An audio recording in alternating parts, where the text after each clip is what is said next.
Omubiri gw'omugenzi Margret Baba Diri gutuusiddwa maka ge eggulu lya leero ab'enganda n'ab'emikwano gye bakubiddeko eriiso evvannyuma n'okumukungubagira. Mu bano mwe mubadde minisita omubeezi ow'abaliko obulemu Helen Asamo ng'ono atendereza Baba Diri ng'abadde omumuli mu kulwanirira eddembe ly'abaliko obulemu mu Parliament.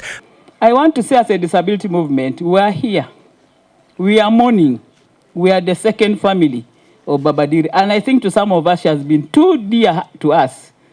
I want to tell you, I wouldn't be what I am without Baba Diri. Omubaka omukyala wa disitulikiti ya Jumani Jessica Ababiku ategeeza nti West Nile efiiriddwa nnyo nti kuba Baba Diri abadde mukyala Katonda g'oyawa ekirabo eky'obukulembeze. God destined Baba Diri to be a leader, regardless of her being a blind person, regardless of her social status. Baba Diri yayingira Parliament mwaka gwa 1996 ng'akiikirira abaliko obulemu.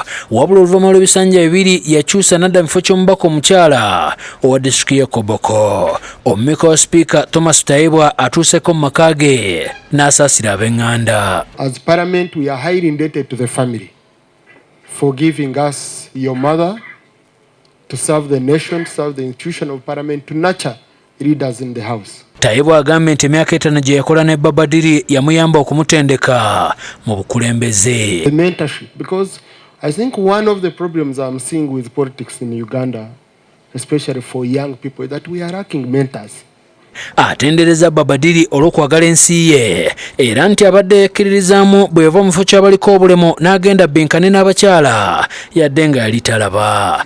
The fact that she was daring, she couldn't just go for comfort to say I remain on an affirmative action ticket. No. Tayebwa era ategeezezza nti Parliament egenda kuyisa otulo olw'enjawulo okukungubagira omubaka Baba Diri. That session would be long enough for people to come and indeed put on record what Honorable Margret contributed to the nation. Omugenzi wa kuziikibwa ku Lwokusatu mu disitulikiti ya Koboko Fred Kajubi yakusakidde eggulu eno ku lwa Bukedde TV.